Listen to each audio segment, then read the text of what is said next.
Hello, जय हिंद।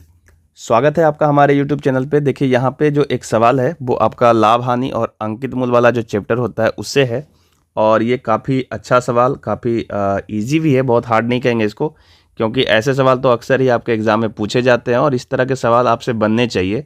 अगर आपका इस तरह का सवाल नहीं बन पाता है तो निश्चित रूप से आपके कॉन्सेप्ट में प्रॉब्लम है। आपको पूरा चैप्टर अच्छे से रिवाइज करना चाहिए और एक एक सवाल की प्रैक्टिस करनी चाहिए, तब जा करके आपके एग्ज़ाम में इस तरह का सवाल बन जाएगा।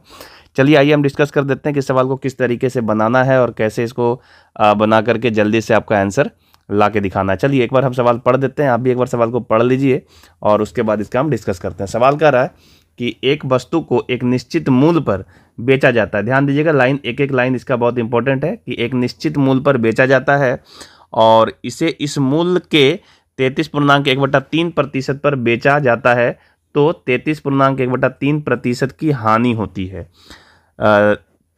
जब इसे वास्तविक विक्रय मूल्य के 60% पर बेचा जाता है तो लाभ प्रतिशत क्या होगा। ठीक है, देखो सबसे पहला बात यह है कि एक आपका कोई भी विक्रय मूल्य होगा जो वास्तविक विक्रय मूल्य होगा, है ना, वास्तविक विक्रय मूल्य कुछ तो होगा और इस वास्तविक विक्रय मूल्य के 33.1/3% पे बेचा जाता है। अर्थात हम इसको अगर भिन्न में बदल दें तो इसको हम 1/3 बोल सकते हैं, है ना। इसका मतलब है इसके अकॉर्डिंग अगर हम ये बोलें कि वास्तविक विक्रय मूल्य यदि 3 है तो हमारा जो नया वाला विक्रय मूल्य होगा वो आपका 1 होना चाहिए।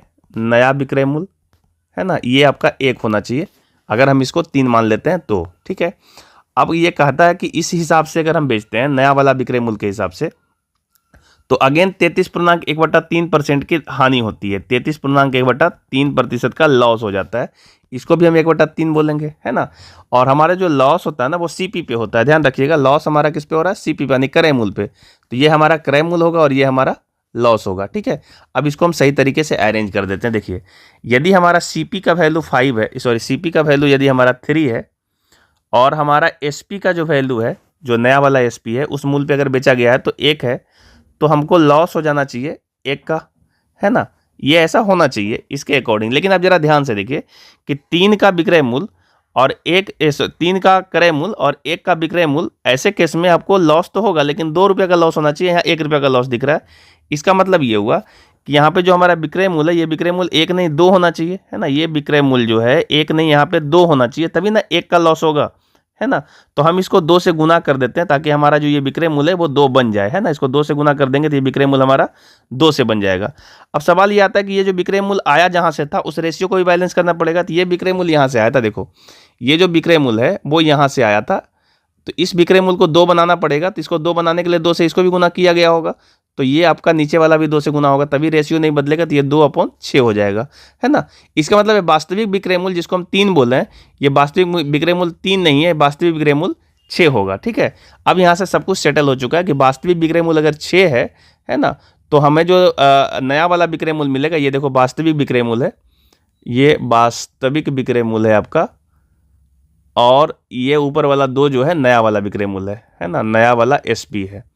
अब यहाँ से ध्यान दीजिए, तो नया एसपी कितना हो गया, नया एसपी यहाँ पे 2 हो गया और सीपी यहाँ पे 3 हो गया। अब देखो 3 का क्रय मूल्य, 2 रुपया का विक्रय मूल्य, तो 1 रुपया का लॉस हुआ। अब एकदम बैलेंस है चीजें। ठीक है, अब यहाँ से सवाल में ट्विस्ट क्या है, कहा है कि यदि हम इस विक्रय मूल्य पे ना बेच करके हम क्या करें कि वास्तविक विक्रय मूल्य का 60% पे बेचें, है ना। वास्तविक विक्रय मूल्य का 60%, दैट मीन्स ये वास्तविक विक्रय मूल्य है कितना, तो वास्तविक विक्रय मूल्य 6 है और इसका 60% यदि आप निकालना चाहो तो देखो ये बहुत इजीली निकल जाएगा और ये 3.6 आएगा, है ना। तो ये कह रहा है कि यदि हम इसको 3.6 में बेचे होते, है ना, 3 की वस्तु को 3.6 रुपया में बेचे होते, तब मुझे प्रॉफिट क्या होता। तो आप खुद देख लो यहाँ पे प्रॉफिट कितना मिल रहा है, तो 3 और 3.6 है, तो यहाँ से 0.6 का प्रॉफिट मिलेगा, है ना।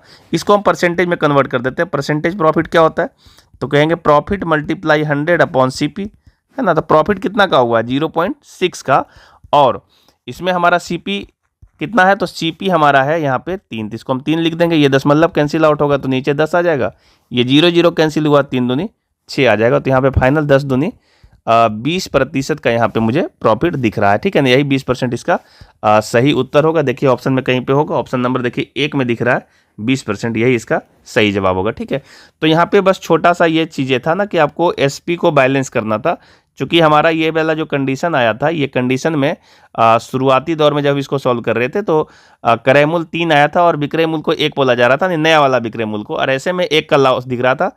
तो 3 का क्रय मूल्य और 1 का विक्रय मूल्य से 1 का लॉस नहीं होगा, यहाँ से आपको 2 का विक्रय मूल्य होता तब लॉस होता, इसलिए हमने इसको बैलेंस करके 2 कर दिया है। तो यहाँ से पूरा का पूरा ये रेशियो जो है बैलेंस करना पड़ा था, और इससे हमारा वास्तविक विक्रय मूल्य जो था वो 6 मिला था, ठीक है ना। और बाद में ये कहा गया कि इसी 6 का 60% में बेचे, यानी यहाँ पे देखो हमने कैलकुलेट किया कि इसी 6 का 60% अर्थात 3.6 में बेचते हैं, तब हमसे लाभ पूछा गया था, तो उस तरीके से लाभ आ रहा है 20%। उम्मीद है आप इस सवाल को बहुत आराम से और एक इजी तरीके से समझ पाए होंगे। यदि आपका भी कोई ऐसा सवाल है जो आपके प्रैक्टिस के दरमियान आपसे सॉल्व नहीं होता है, तो हमारे दिए हुए व्हाट्सएप नंबर पे भेजिए, जो भी इसका सही सॉल्यूशन होगा वो आपको हम जल्दी प्रोवाइड कराने की पूरी कोशिश करेंगे।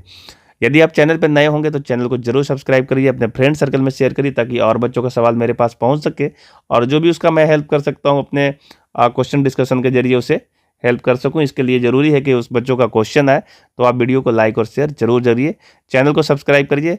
मिलते हैं नेक्स्ट वीडियो में, तब तक के लिए जय हिंद।